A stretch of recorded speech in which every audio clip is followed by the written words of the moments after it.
dollars for my car, for my bike, for everything.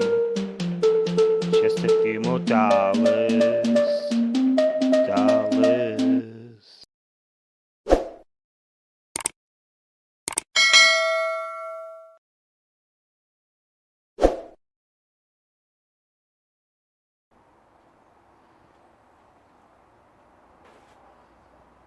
Fellow peers, there you are again.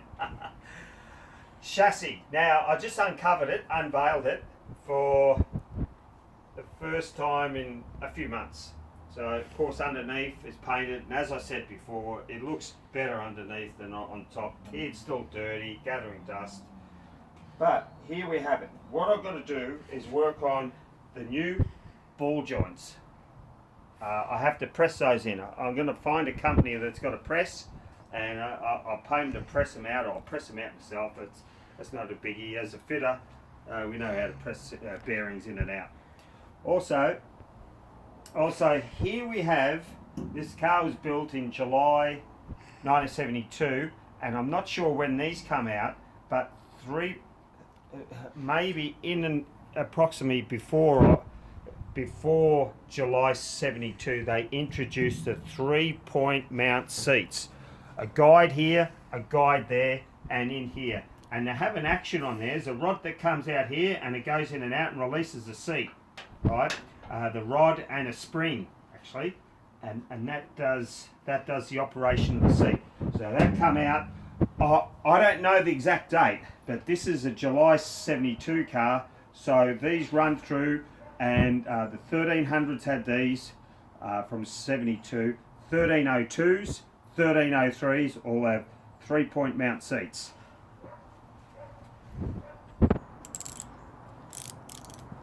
Right, here we have it. So this is actually the right hand side. So this is the right hand rear wheel, right? Everything's renewed.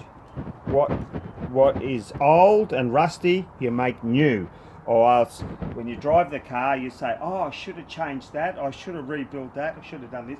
You're prone to break down with an old car if it's not renewed. So if you go through everything, maintain everything, you'll have a good longevity and good motoring. So here we have it. This is the hub bearing. And in there's a seal and a washer, and your drum pushes against that part there. Now this hub seal bearing here has 4 bolts.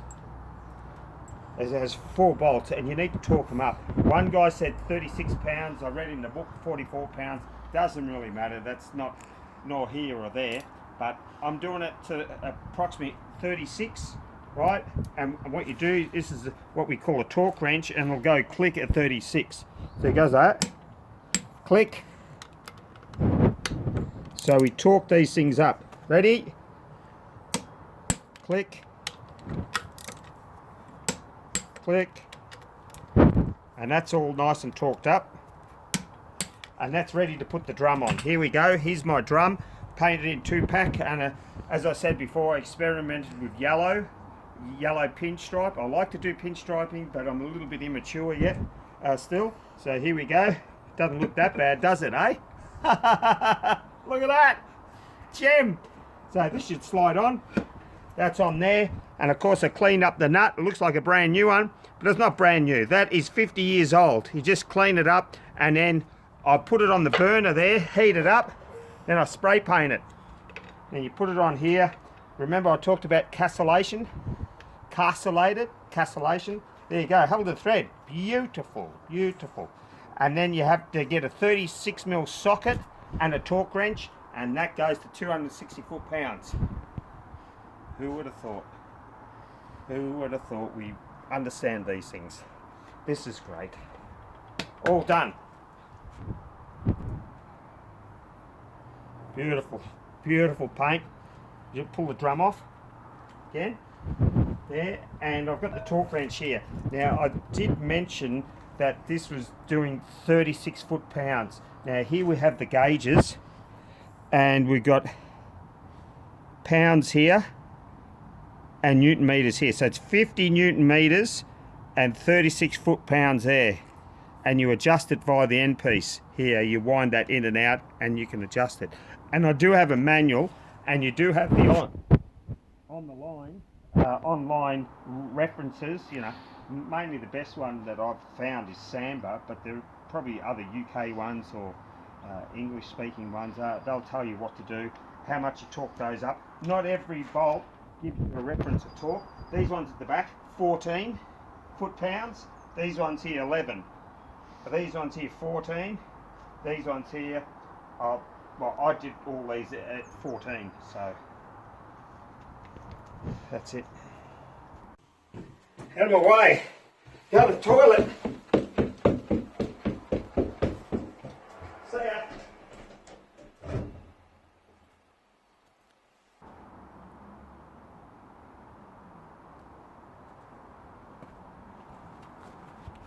Yeah. Right. Just want to talk about the future. The future price of the car and what we can do for projects like this. You know, the price of a car like this to do it full time is quite hefty. If you search online in the UK, there's one top painter called, I think, Spikes Automotive Painting or something. Spikes, his name's Andy Paint Spikes. Well, he does high-end restoration on Beetles. I don't know how much you'd get. You wouldn't get much change out of 50,000 for a car, maybe 70,000. I don't know. It's hefty. It's really hefty.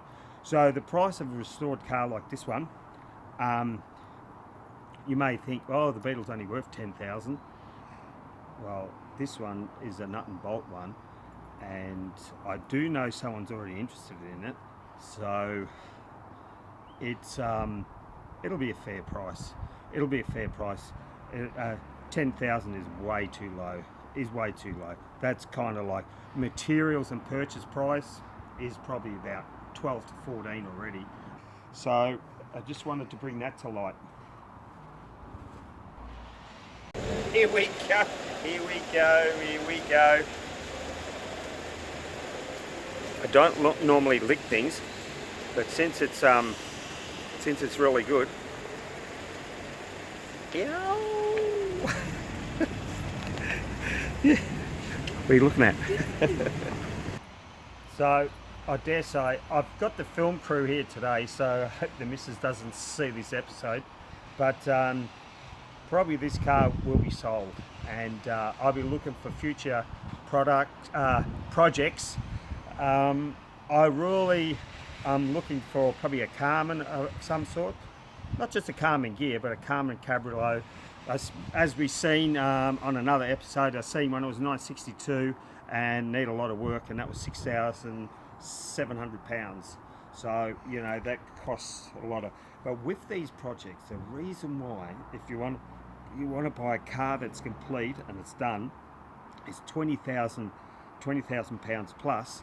It's because of the hours, and these projects require the 1,000 parts to the jigsaw puzzle.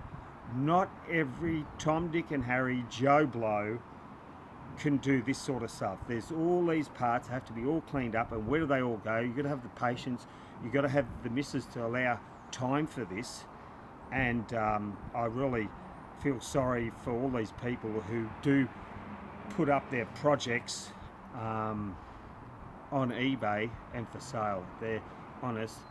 Every week there's hundreds of them across the country, unfinished projects, can't do it, ill health, I can't afford it, I've lost interest, this, that and the other. So when things get pulled apart, it can be sad, you know. So that's where people who do have the capacity to do it, right, they can gain a pound or two, but yeah, so it's not an easy it's not an easy job, but we're on top of it, folks. Trust me.